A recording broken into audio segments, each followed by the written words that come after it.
Oi oi, Roger Retro Gamer. How are you all doing? Welcome back.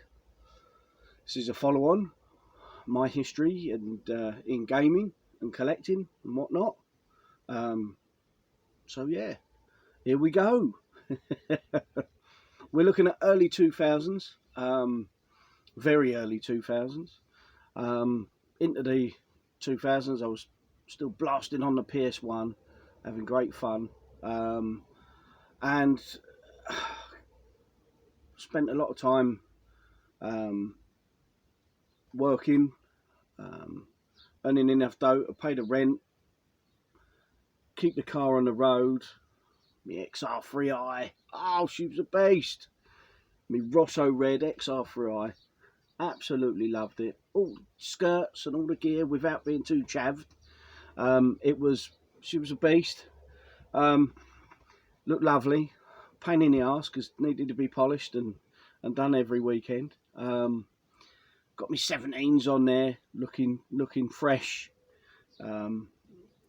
Yeah, so around that sort of time, as working, earning a decent enough dough, going about with John, and also still playing PS1 at the time, loving it, loving life, getting back on track after the troubles and woes that I alluded to briefly in the last vid.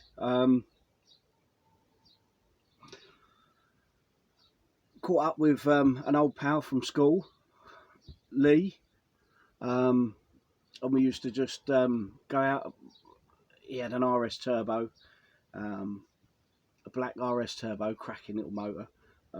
There was me with my XR3i, but it was the red one, so it looked a bit special. We also had Mark. He had a white RS Turbo with, looked like a snowplow because he had the big bumper kit and all. It was proper chavved up, but it was a lovely motor. If only we had them now, eh? Christ. But yeah, we had regular visits down to Southend and whatnot, with driving around in circles, systems blaring. Great times, real great times, real fond memories. Having a bogey in the clubs and all that, as you do. Me and Lee used to go out on the regular. It'd be towards the end of the week, we'd ring each other up and where are we going to go the weekend? Let's have it large. Where are we going to go? And then we'd go Southend, or we'd end up just picking a different random place each weekend. So one minute it'll be Braintree. There was at the time, there's a club long since gone now, but used to go Braintree there, Colchester, Chelmsford, Southend, or Basildon Festival Park club there. So yeah, and just random places. We'd just go out. Although he had his RS Turbo, we'd just pick a different place to go out, and we'd just chip in. One would do the driving, the other one would chip in with the fuel, and we would just see where the night takes us. Could be Ipswich, and we'd just go and have a cracking night. Go and have it large. Couple of Essex boys. I remember one night we turned up, I think it was Woolwich, and we walked in this club, and there was just, it must have been all regulars, all of different ethnicities, and there's me and him, all sort of Essex boyed up, me and my white shoes, black trousers, white shirt, big cheeky big collars, stomping about, walking in the door, and just, I remember it was really bizarre. Everyone was looking at us, and I'm thinking, fucking hell, it's going to go down here. It's going to go off at some point tonight. But we didn't realise. I think they all thought we were dealers, because why would these two sort of that talk a bit funny come in the club and fucking, So everyone kept coming up to us and, you right, and we're like, yeah, what do you want? Have a good night, mate. So yeah. Anyway, real random memories, but yeah, going out of a weekend, getting your boogie on, and if you pulled, all good. If not, we either sleep in the car or that journey home So many a time we'd sleep in the car and then go out the next day, go and buy some new clobber to go out for the Sunday night or wherever. Chicago's Colchester was a good one on a Sunday night. That was a cracker. But yeah, good times, real good times. So although I was still gaming and chilling out, playing the games, the PS1, didn't really keep my eye on what was current and coming out in the very near future until a certain system seller for me, because I absolutely loved the first two games on the PS1. John and I, top man, we spent hours playing these games, and there was a real step forward in gaming at the time. And if I said the real driving simulator, although now we know better, don't we? Eh? The real driving simulators, Forza, whether it be Motorsport or Horizon, they're the real driving simulators. But way back when, before any Forzas were about, it was the Gran Turismos. And when this little bad boy began to get sort of spoken about, for me, the PS2 was a definite. It was gonna get in the collection, one way or another. I think I had to forfeit a weekend again out on the beer and the drink and the driving around in circles to put some dough aside to get a PS2 with Gran Turismo 3, and I got the version that was the box set with the game. And it's something I haven't got now, unfortunately. I'd love to have one, and I'm gonna have to get one before they get too bloody difficult to find in really good condition. But yeah, so Gran Turismo A-Spec console variant was in the collection, and I absolutely played that to death. So many good games. I mean, this was all I needed for a long while at first, and played it to death. Absolutely loved it. Real cracking game. In terms of consoles now, I've got it's all bubble wrapped up. I think if you've been watching me, you know me by now. We like to collect safe. This is the silver fat version PS2 Prestige line. She's an absolute beauty. She's as brand new as you can get. I mean, if I could get in there now, I'd smell the newness. But yeah, so not that you can see a great deal in it here and now, but she's an absolute beaut. But I would still love to get that Gran Turismo 3 version back. Yeah, be really nice to get. So it's one I'll be looking out for when I can get a real good condition one. It'd have to be a cracker. So Gran Turismo was all I played for a long while, and then I heard about this, just haven't been released. Resident Evil Code Veronica, and I really loved the first, particularly the second one, but I really loved the first three that were on the PS1.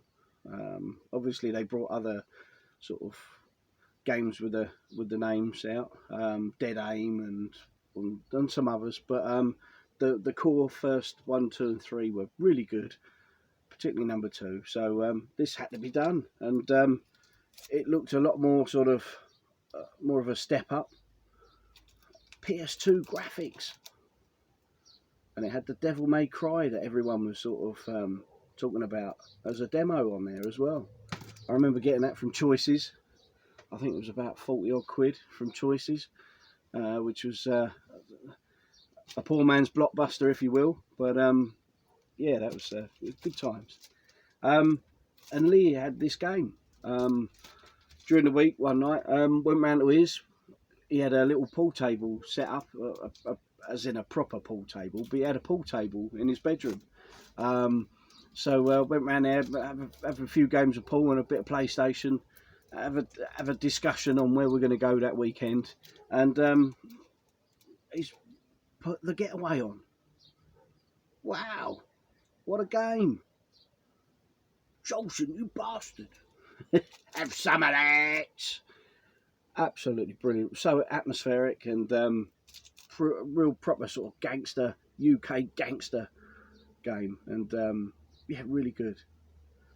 Bloody infuriating though, because if you don't quite do it how they want you to do it, or in the time limit, or what have you, it's reset, and then you've got to do it again. Which it'd have been nice if they'd have been able to do an open world version, but and then eventually got round to getting the second one. So these are highly recommended. Really good games.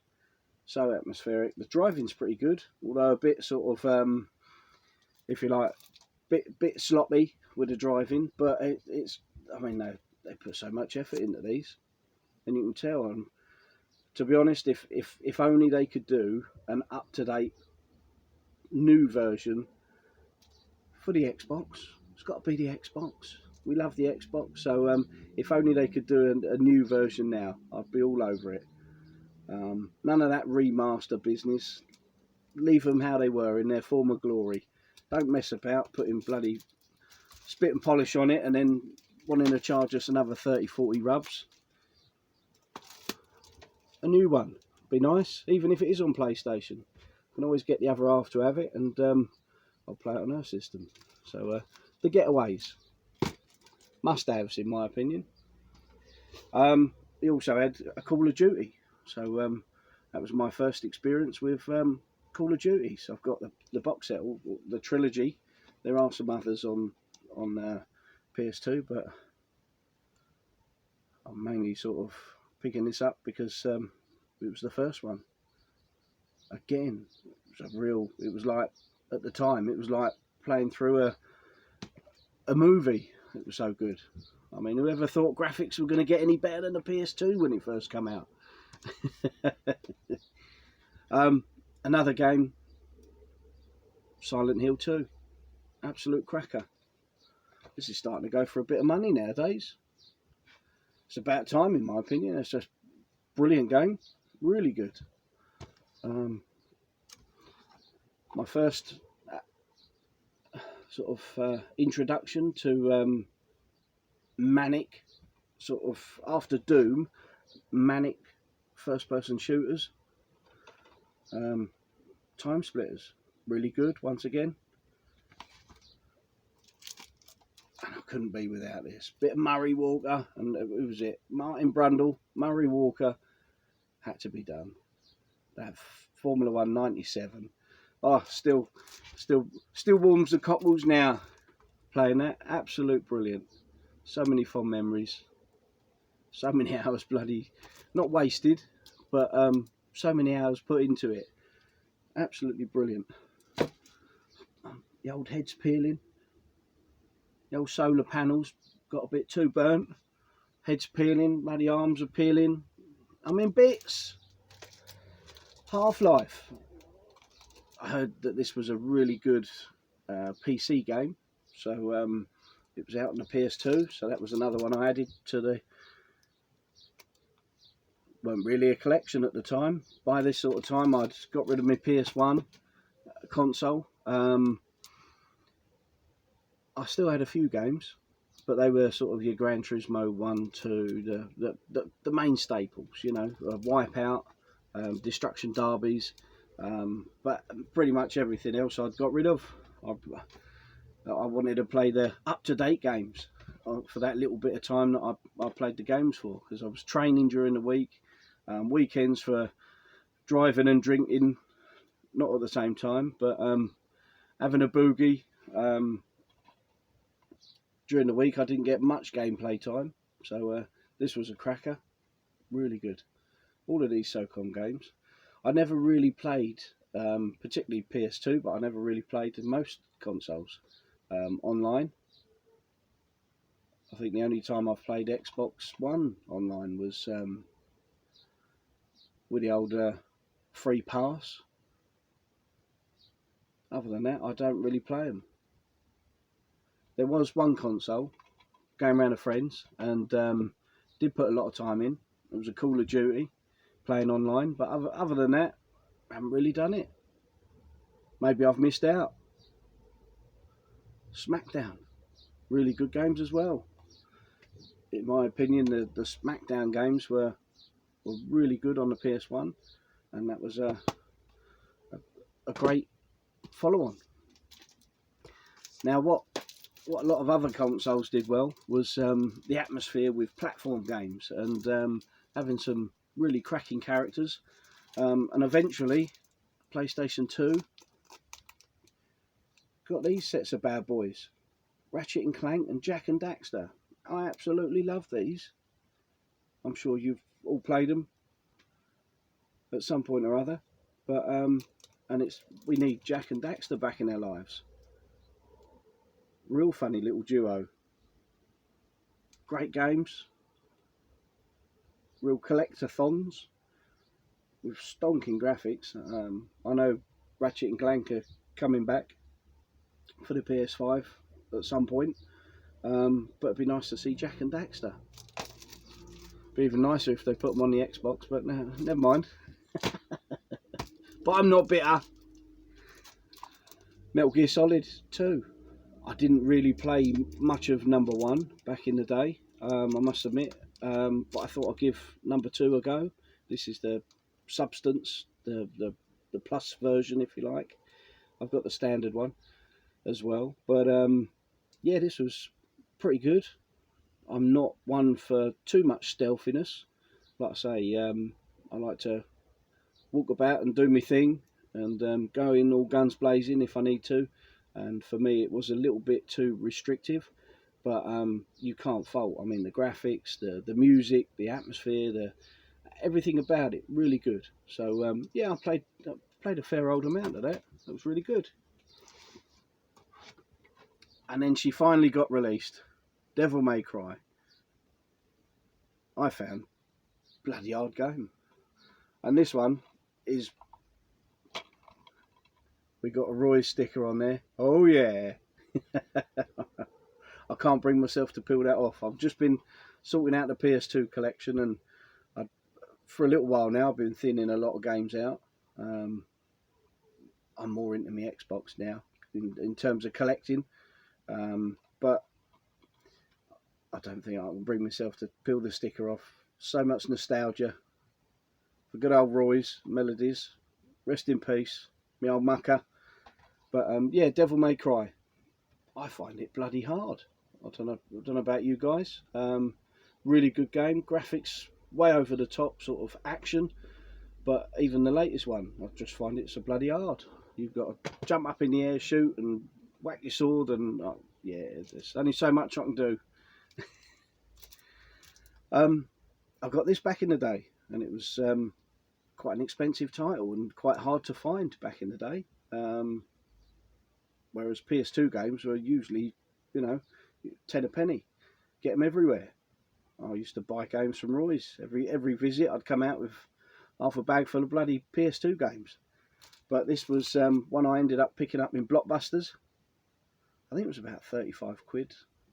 It wasn't quite a full price title, but I managed to just get one. They had an odd one in Blockbusters. So nabbed that, and then found out, it's something different of what you've ever played before, really. The art style, the graphics, everything, really good. Top title. It's been re-released now, and updated and whatnot, but cracking title.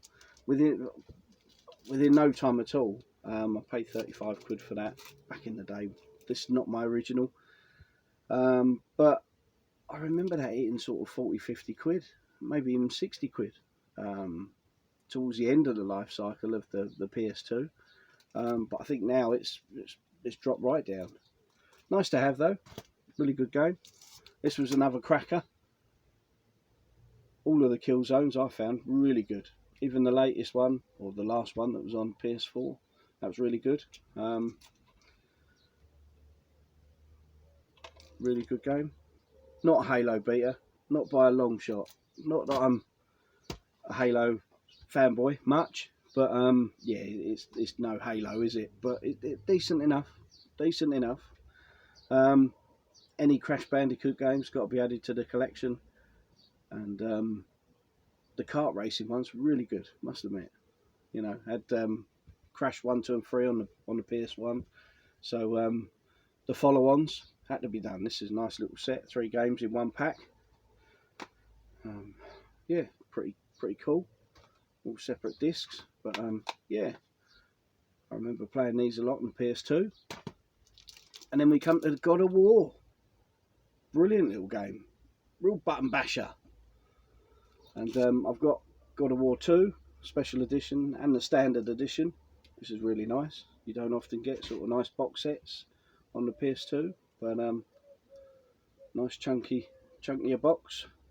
There's a booklet in there and various other bits, DVD and whatnot, trailers, diaries, developers, commentary, blah blah blah. But yeah, God of War, if you've never experienced them, go and get them. Really well worth a playthrough. And watching the other half play the God of War on the PS4, absolutely brilliant game. I was happy to just sit there and watch it and let her play that. Really good.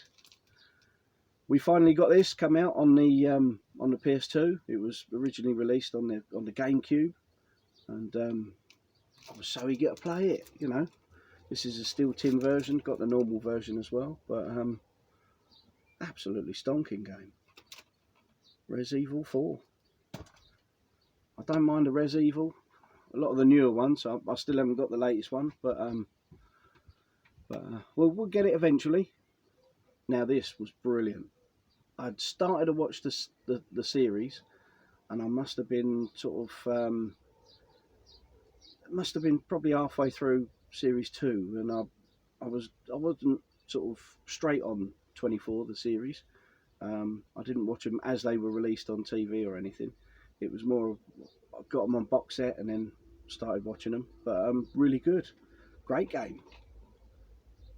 I'm surprised this hasn't shot up in price, but it's probably because there's millions. I mean, with all these PlayStation 2 games, there's millions of releases of them. So I'm quite surprised any of them really are picking up price like a lot of them are, surprisingly. And then we go to this. This was one of the later PS2 games that I got. Had this. I must admit I didn't stick to it, and I bloody should have. In terms of, wow, what a game. Again, this is a follow-on, if you like, from the same developers as Ico. Had this back from Blockbusters. This isn't my original, once again. This isn't in a baggie yet, because I'm just sorting out the collection. But I remember getting this back in the day and playing it a fair old bit. I think I got a couple of monsters down, and for some reason, you know, as always, I'm easily sidetracked, and by then I'd gone on to another game, or started a... I think I remember going back to Gran Turismo 3 in the latter days of PlayStation 2, because I still hadn't got Gran Turismo 4, which I eventually got. So I thought, sod it, I'll go back and have another blast at number 3. So and then ended up getting number 4, Gran Turismo 4, and that was one of the later sort of titles that I got for PS2. But that was yeah, it must have been one of the last PS2 titles I got. And then my trusty old PS2, she was a beauty, the GT3 edition. The disc tray started to mess about, so that started to go, and then it started to, you put a game in, you play a game, and then it would start flickering on the telly, and it would start making funny noises. And unfortunately, you know, I don't have the best of temperament sometimes with things I don't understand. A lot of people will go, right, I'll have the lid off and I'll have a little bit of muck about here and there. Me, give it a love tap. That's more my way of doing it. Give it a little love tap, and that might fix it. And unfortunately, went straight through the PlayStation, and it was a bit of a mess. So so that was the end of that. In terms of what do we do now? I took a trip over to Game Station, Colchester, and often see a big lad I got speaking to back then. He was a big chunky fella, and I walked in there and I'm like, I've done the wrong one. I must have probably getting towards 100 games, something like that, piled up. I need a new PlayStation. What am I going to do? And he said, you know, PlayStation's had its day. What are you still doing with that? You want to step this way? Come along and have a look at this. So I went, oh, you've piqued my interest. So we're walking around, up the couple of steps, into this corner, and we've just got PlayStation 2 walls. I think it was a little bit there was the window, you got a big display PS2, and that back wall was all PS2, and it was like, right, okay, well, what's all this about? Come on, tell me more. Don't keep me in suspense for much longer. And then as I turn to that side, we're going to leave this till next time. Thanks a lot for joining me. If you've stuck it out this long, hope you have. It's been great thinking of all these games and looking through. And then next time we'll see what we found in Game Station. And I dare say this guy in Game Station, he's gone on to become worth millions, no doubt, because he was certainly a good salesman back in the day. And anyway, we'll save it till next time. Take it easy, everyone. Bye for now. Thanks for watching. Laters.